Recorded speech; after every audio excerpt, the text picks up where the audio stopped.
Hello ladies and gentlemen, welcome back to part 8 of our Fighting Fantasy Gamebooks review.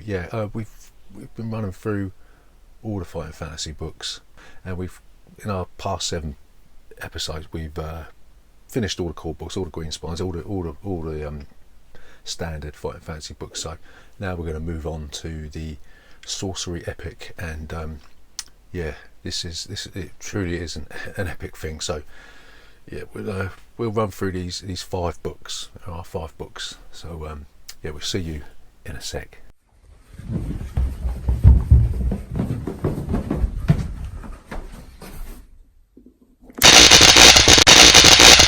Board Games 4K. The Sorcery epic, written by Steve Jackson, began in 1983. This is when Ian Livingstone was sort of writing City of Thieves, Death Trap Dungeon Island, The Lizard King. Steve Jackson was off doing something else, writing a more advanced system, like a more advanced load of Fighting Fantasy books, and they were still for kids, but they were for an older generation of kids, or maybe adults even, But yeah, this set of books consists of 5 books, 4 game books and 1 spell book, and we're gonna run through all 4 of them. Now, the first book in this series is the Sorcery spell book, and it's not a game book. It's actually quite a novel collection of spells that you can use in the game book. So the way it works is that each spell has got a 3-letter, is it an acronym?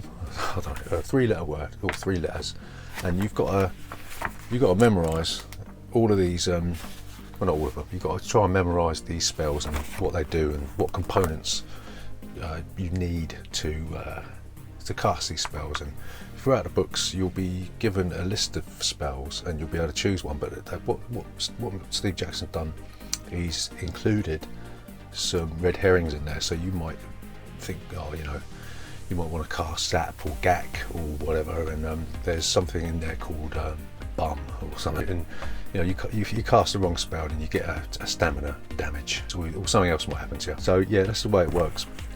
You can also go through the books as a warrior, and but it's not really recommended, So this Sorcery spellbook was part of a mini box set in the first printing of the Shamutanti Hills. In later printings, they included this at the back of the book, and it's I don't know, it's nicer. It's really nice to have this Sorcery spellbook because it's really thematic, and you're not tempted to, you can hide this away, so you're not tempted to go into the back of the book and cheat, So yeah, Sorcery spellbook with artwork from John Blanche. I mean, there's some fantastic artwork in there. I mean, have a look at that. It's really, really, really, really good. And John Blanche has got this sort of style that takes me back. It's got that Bayeux tapestry sort of thing, that medieval sort of feel, where everything's a little bit sort of, the dimensions are all sort of off kilter a little bit, and things seem a bit weird.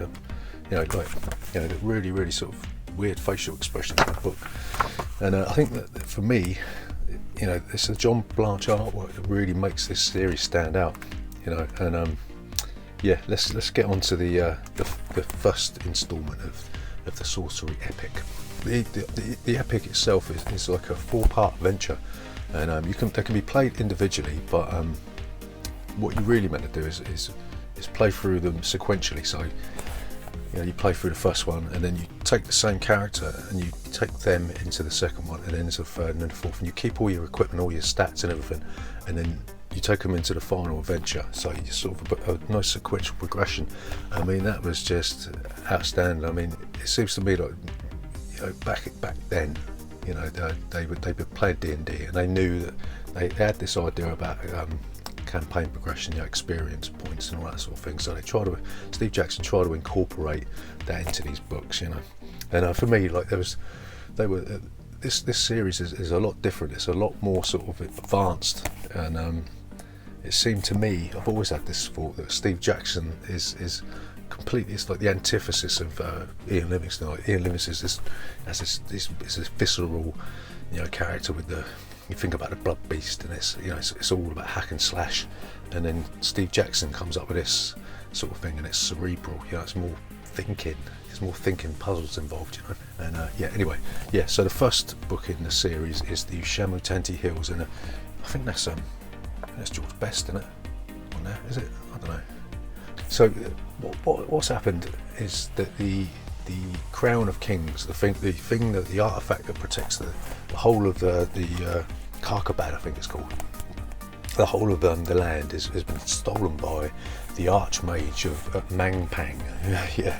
And so what you got to do, you've been entrusted by the elders of Analand, where you live, to go forth and cross the world and then retrieve the Crown of Kings from the Archmage in Mangpang, from the Mangpang fortress. And the first part of the adventure sees you crossing through the wilderness, through the Shamutanti Hills. And this book is, while it's quite simple, it's not that difficult to complete. I don't really think you can sort of fail in this, as long as you don't get killed by a freak die roll or whatever. But it's quite a short book, but that works really well, because you don't want to have a nightmare in the first instalment, And so you're starting off in Analand, and you're going through these hills, stopping off at villages, having encounters, and then what happens is you get entrusted by the villagers. You get entrusted by one of the villagers towards the end of the book to go down into a sort of a dungeon, into the sewers of their village, and confront the Manticore, which is this guy.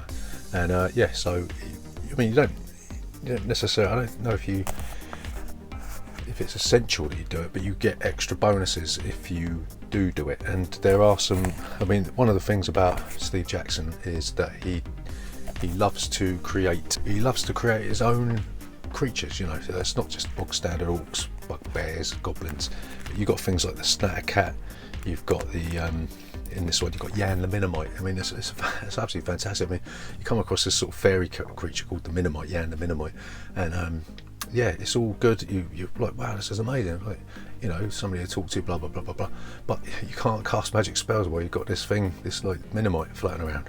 And it's genius, absolute genius.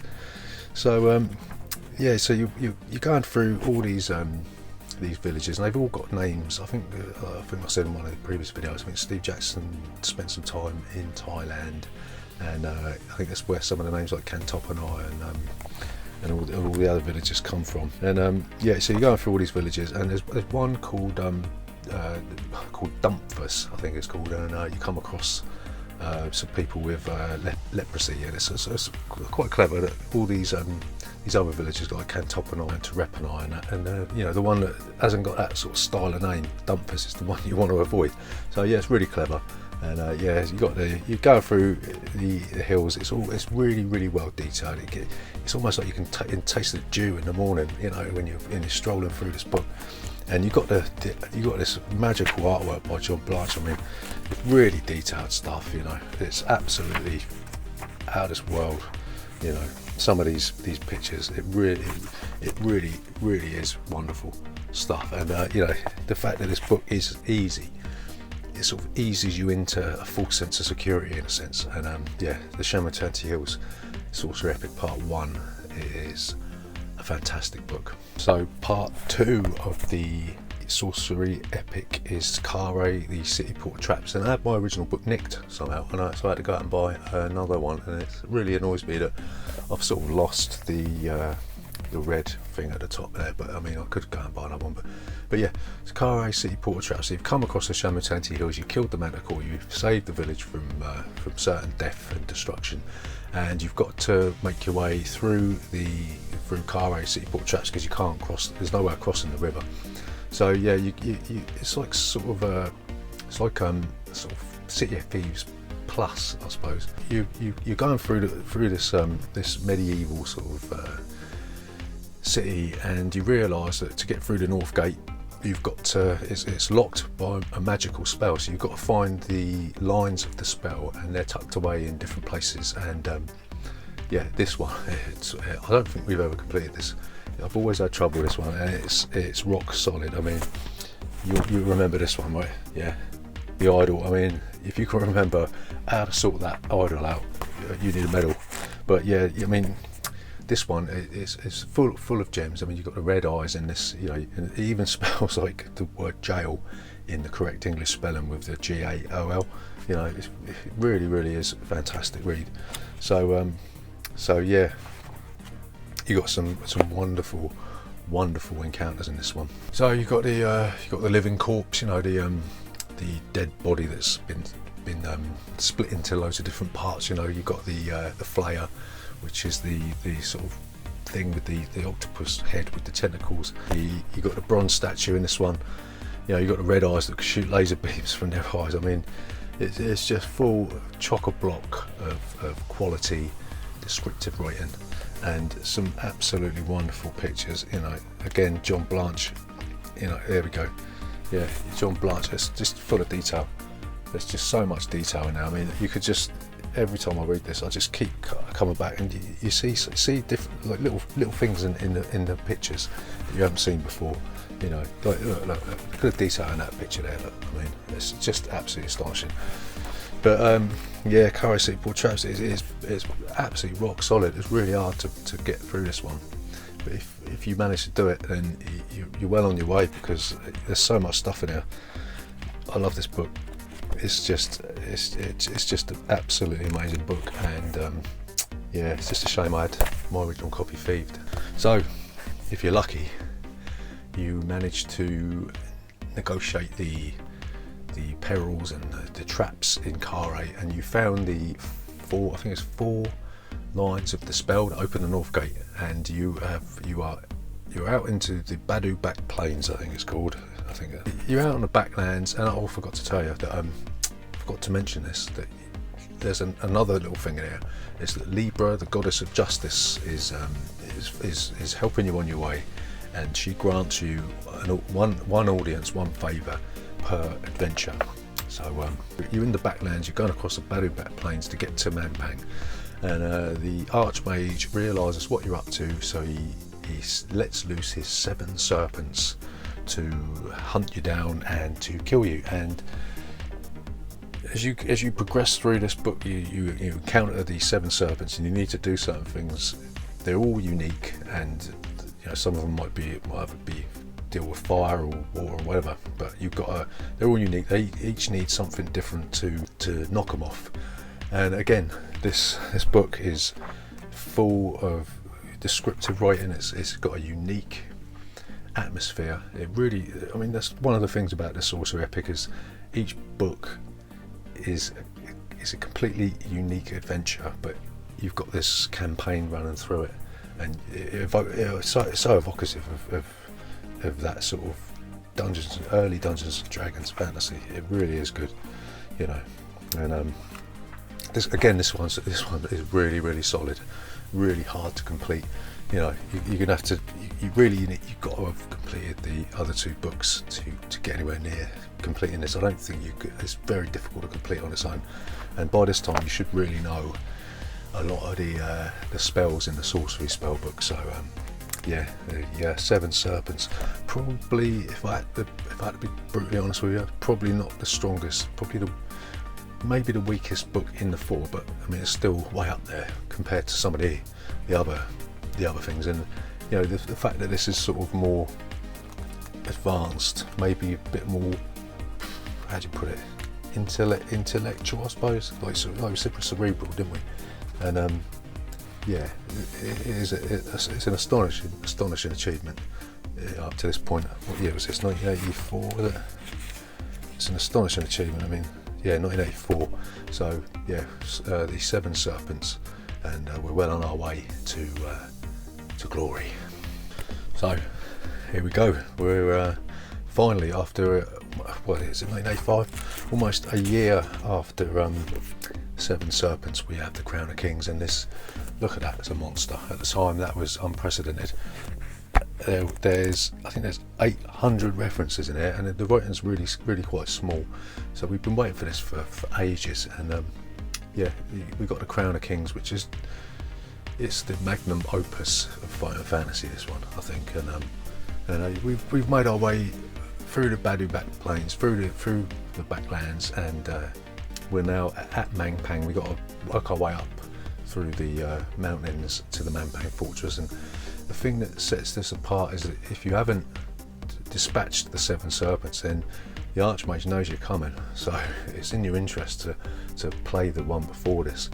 And this is just it's just, I don't know, it's an amazing achievement. I mean, you know, I defy anyone. I've never completed this, never got anywhere near it, but you've got some astonishing monsters in there. You've got the mucolyptic, you know, the elephant that lives in this toxic waste, and you've got all these sorts of games. You've got like a darts game that you can play in this one, and yeah, it's just, I don't know how he did it. I don't know why he did it, because it's just this is probably the crowning achievement, the one that everyone should read. If you like Final Fantasy, you've got to work your way through the Sorcery epic, because it's just so unique. There is nothing else like this, you know, in any sort of fiction at all. You know, this is the crown of interactive fiction, I think. And you know, it's written by my favourite Final Fantasy author, Steve Jackson, and it's just an absolute shame. You know, it's a crying shame that he hasn't revisited this. That, you know, it's been nearly 35 years, yeah, since The Crown of Kings was written, and he hasn't come back to Final Fantasy. You know, he appears on the Final Fantasy Fest and all that sort of stuff, but he hasn't come back, and he hasn't written a book since Creature of Havoc. And you know, that's, you know, even, you know, we got this, we can cling on to this. This is infinitely replayable. I've gone back to this multiple times. You can revisit this, even if you've completed it. You know, even if you've gone back, you can try different things and go different ways. And you know, the fact that it is sequential, and you don't have to have completed every single book. You know, there's no one true path through these. So yeah, the Sorcery epic. I mean, 4 quality books. I haven't really got anything bad to say about any of them, really. I mean, it's just astonishing considering the amount of complaints I had about the 59 core books. But yeah, it's just, you know, Mr. Jackson, if you're watching this, if you ever get to see this, you know, before we both pass on to the next realm, have another crack at one of these. Write another Sorcery epic, because this is beloved. It's a beloved series, and it's my favourite. It's my favourite set of books. It beats House of Hell. It beats all of them. This is the top-notch stuff, and yeah. So there you go. So that's the Sorcery epic, and I think that's basically it for the actual game books in the actual Final Fantasy thing. So there's other stuff in there, you know. But I think what we're going to do next, we're going to look at the Final Fantasy role-playing game and see how that evolved over time. We might have to split that into 2 bits, because you got the first edition, and then you got the advanced Final Fantasy, and then you got the second edition for advanced Final Fantasy. So we might split that into 2. I don't know. We'll see how it goes. But that was the Sorcery epic. You know, 10 out of 10. So yeah, you know, if you enjoyed watching these videos, then, you know, just have a little subscribe to the channel, come back and see the next part, or go back and watch the other bits. Or, you know, if you like board games, we got loads of stuff. We're going to keep doing these videos. We've got live playthroughs, reviews, tutorials, all sorts of bits and pieces. So yeah, so like, subscribe, comment, and we will see you next